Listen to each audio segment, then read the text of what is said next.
the moment you stop chasing someone is the exact moment they start thinking about you nonstop. Not maybe, not sometimes, every single time. Here is the thing nobody tells you about avoidants. They are wired in a way that makes your absence louder than your presence ever was. And when you go quiet, something happens inside their mind that even they cannot explain. Something that makes them reach for their phone at 2 o'clock in the morning just to stare at your name. And by the end of this, you are going to understand exactly what is happening in their head step by step, and what you should actually do with that information.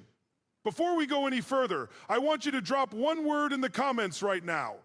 Just one word. Tell me if you are currently in no contact with an avoidant or thinking about it. Drop the word silence in the comments below and let me know where you are at, because your story matters, and I read every single one. Now, let us get into this. You have probably been in the hat place before. You are giving everything. You are showing up. You are texting. You are being warm, loving, available. And somehow the more you give, the more they seem to drift. They pull back. They get cold. They go distant. And you keep wondering what you are doing wrong. You keep trying harder, giving more, being more patient, more understanding, more available, and nothing works. So you finally hit a wall. You get tired, or someone tells you to just stop contacting them. And you do it. Maybe reluctantly, maybe desperately, but you stop. You go quiet.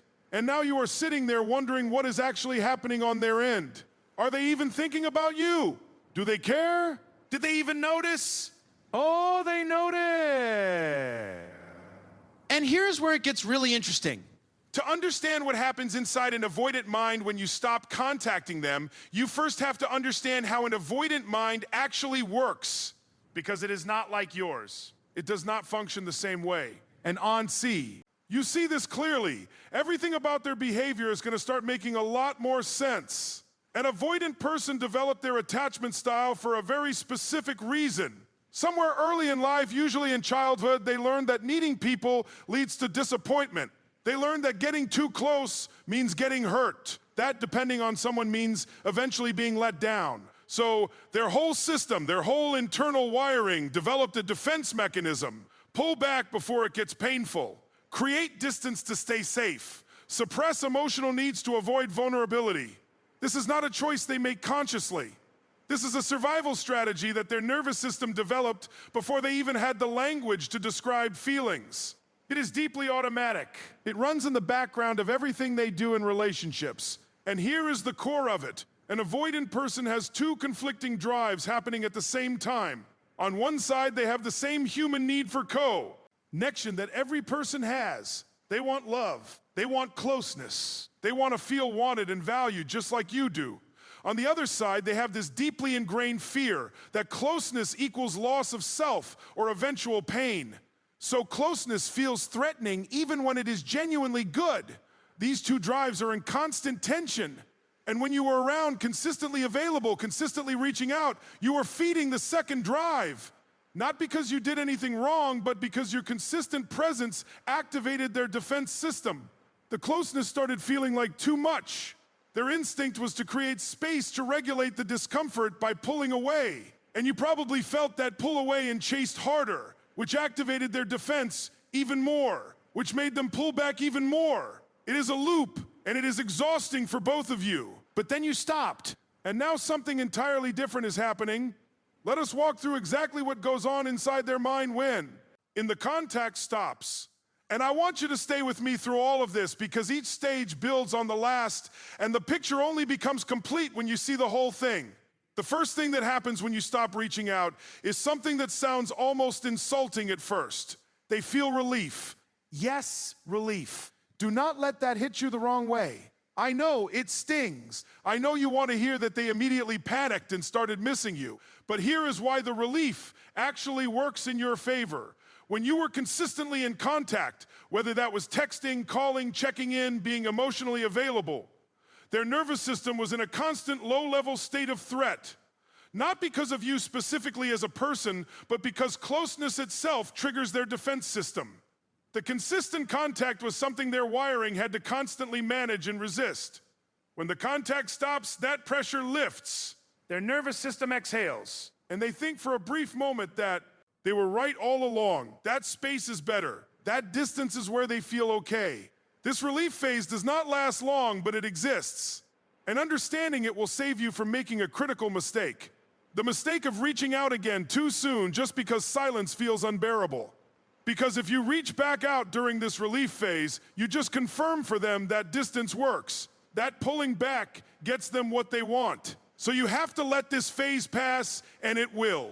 Because what comes next is the first crack, after the relief settles. And this can take a few days or sometimes a couple of weeks, depending on how long the relationship was. They start to notice something. The absence. And the noticing starts quietly. It is not dramatic at first. It is subtle. They reach for their phone and realize there is no message from you.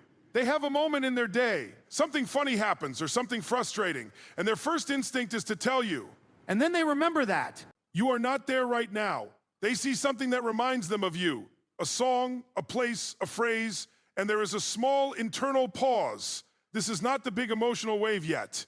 This is just the first ripple. But it is significant because it is the first time they are experiencing your absence rather than managing your presence. And there is a massive difference between those two things. When you were present, they were managing, they were regulating, they were keeping distance to stay comfortable. But now you are not there to manage. And so their mind starts moving towards you instead of away from you. For the first time, maybe in a long time, the movement is inward rather than defensive. Now here is where the avoidance psychology does something really fascinating. Because their whole system is built around suppressing emotional needs, they do not immediately say to themselves, I miss this person, I want them back, I should reach out. That language is too vulnerable, too direct too. Oh, emotionally exposed. Instead, they start to rationalize the noticing. They think about you, but they wrap it in logic. They wonder how you are doing.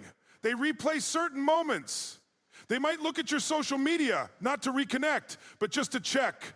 Just to satisfy a curiosity they will not fully admit to themselves.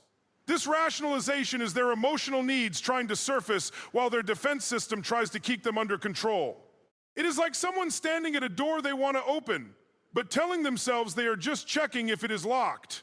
And what makes your silence so powerful in this phase is that it does not give them an easy answer. When you are consistent and available, they know exactly where you stand. They know you are there. They can suppress their own emotional needs because they know the door is open whenever they decide to walk through it. But when you go quiet, suddenly that certainty disappears. And uncertainty is incredibly activating for the hum and mind, even an avoidant mind. Actually, especially an avoidant mind. Because here is something counterintuitive about avoidant attachment. While they fear closeness when it is actively offered, they are deeply unsettled by the removal of it. Their logic says they want space. Their nervous system says they want to know you are still there. These two things contradict each other. And when you disappear, that contradiction becomes impossible to ignore. They start to feel what psychologists sometimes describe as anxious activation, which is almost ironic, right? The avoidant person is now experiencing the anxiety that they were previously triggering in you. They are now the one checking for signs, wondering what your silence means, questioning whether something has changed. And this is where their internal narrative starts to shift. Up until now, their internal story was something like, this person wants too much from me. I need space. I feel smothered. I am better with distance. But number. Oh, without your presence to push against, that story starts to lose its footing. Because you cannot build a narrative of needing space from someone who is not there. So, what are they left with? They are left with the actual feelings underneath the defense. And those feelings, when they finally surface without the defense system drowning them out, often look like this. I wonder if I pushed them away. I wonder if I was too cold. I wonder if they are okay. I wonder if they found someone else. I wonder if I made a mistake. This is the moment of genuine emotional reckoning for an avoidant. And it only becomes possible because you are no longer there, feeding their need to keep distance. Now, let us talk about what is happening physically in their body during this time. Because attachment is not just psychological, it is physiological. When we form a bond with someone, our nervous systems actually become attuned to each other. We regulate each other's emotional states. When you are calm, their system responds. When you are warm, their system registers it. even if their behavior does not show it. This is called coregulation, and it is one of the most fundamental aspects of how humans bond. When you remove yourself from their life, even temporarily, their nervous system notices the absence of that coregulation. There is an actual physiological gap. Something is missing in their day-to-day emotional landscape that they have been conditioned to, and their body registers it before their conscious mind can name it. This is why avoidants sometimes describe feeling off or restless or vaguely unsettled without being able to articulate why. They are not connecting it to the missing person consciously, but their body is absolutely connecting it. And this physical restlessness starts feeding the mental questioning. Now, let us move into the next stage, because this is where things get really interesting. Around this point, which might be a week, 2 weeks, sometimes longer depending, on the depth of the connection, the avoidant starts doing something that they would rarely, if ever, do when you were in contact. They start idealizing. This is not a trick or a game. This is a genuine psychological phenomenon. When someone is present and available, an avoidant focuses on what feels threatening about the closeness. They notice the pressure, the expectations, the vulnerability required. These become the dominant mental notes. But when that person is absent, those threatening elements disappear too. What is left behind is the memory of connection without the feeling of threat. And so the mind starts to remember the good parts, the warmth, the laughs, the moments that felt genuinely beautiful, the feeling of being truly known by someone. They start replaying specific scenes. A conversation you had at 2 o'clock in the morning that felt surprisingly deep. A moment when you made them laugh unexpectedly. A time when you understood something about them that nobody else seemed to get. These memories start rising to the surface. And without the daily management of your presence to push them back down, these memories carry real emotional weight. This is when the avoidant starts to genuinely miss you. Not in the intellectual, I noticed the absence kind of way from earlier, but in the felt this hurts kind of way. And this is also when the second internal conflict begins to show itself. Because missing you feels like exactly the kind of vulnerability they have spent their whole life protecting themselves from. Feeling this much, needing someone this much. It is uncomfortable in a way that goes very deep for them. It touches on the original wound, the one that taught them that needing people leads to pain. So what does an avoidant do when they start feeling something this uncomfortable? They look for a way to manage it. And they usually start with what I call the justification loop. This is where they begin cycling through reasons why what they are feeling is not what it seems. They tell themselves things like, I am just used to the routine. I do not actually miss them specifically. It is just habit. I would feel this way about anyone I stop talking to. I am just a little lonely today. This is their defense system working hard to reframe genuine emotional need as something less vulnerable, something they can dismiss, something manageable. But here is the thing about the justification loop. It only works for so long because the feelings keep coming. And each time they push them down and reframe them, the feelings come back a little stronger, a little more insistent, because the truth underneath is real. And real things have a way of persisting. And as the justification loop starts failing, something else begins to happen. They start asking themselves the question that changes everything. Did I mess this up? This question is massive for an avoidant because their whole protective identity is built around not needing to answer this question. Being the one who is self-sufficient, the one who does not need anyone badly enough to have messed something up by letting them go. But when your silence persists, when you do not come back with another text or another phone call or another demonstration of your feelings, they cannot answer the question by default. They cannot just say, no, I did not mess it up. They are still there because you are not still there. And so the question lingers, it gets louder, and it starts pulling at other questions underneath it. Was I too cold? Did I give them enough? Did I take them for granted? Did I push them away with my distance? Do they think I do not care? Do they think I do not feel anything? These questions are extraordinarily uncomfortable for an avoidant to sit with.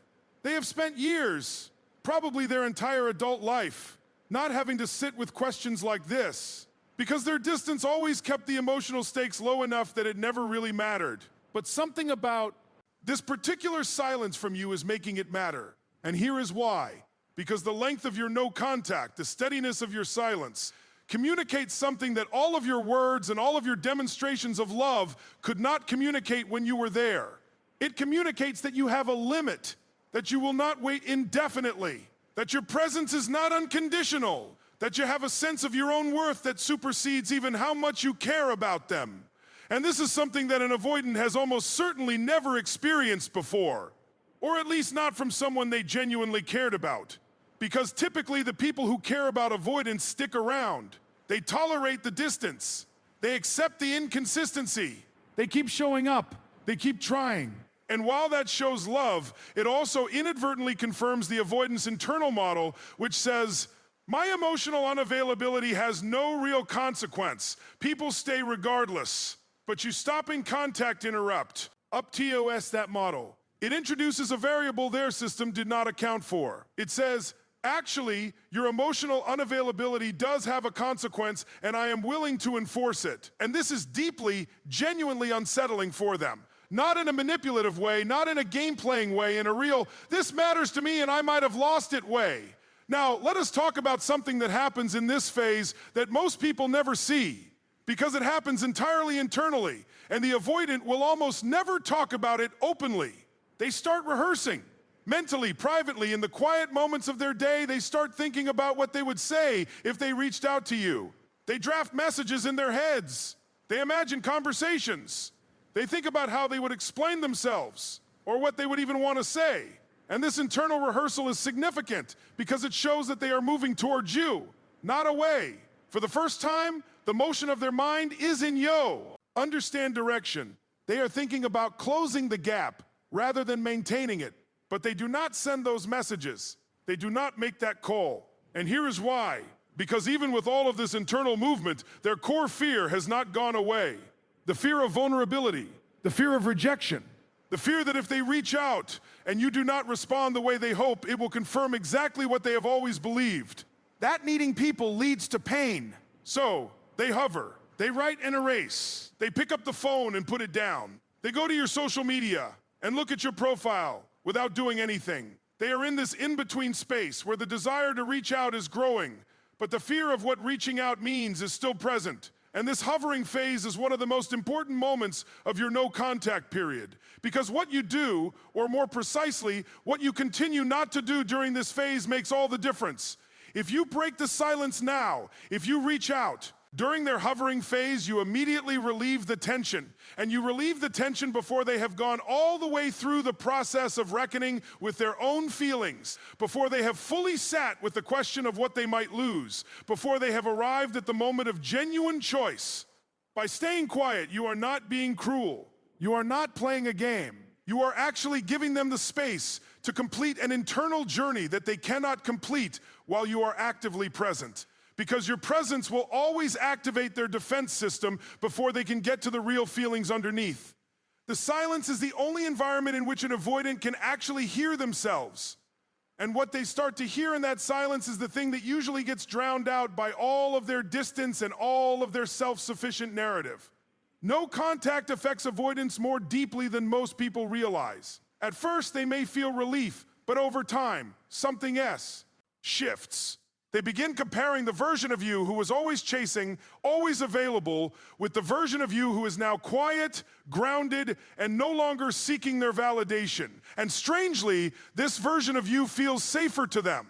Not because playing hard to get works, but because someone who is emotionally grounded and not dependent on their attention feels less threatening and more attractive to an avoidant nervous system. Your silence forces them to imagine a future without you. Before they assumed you would always be there, now they feel the weight of your absence. For some, this becomes the moment they reach out, but this is where many people make a mistake. An avoidant reaching out does not automatically mean they have changed. Missing you is real.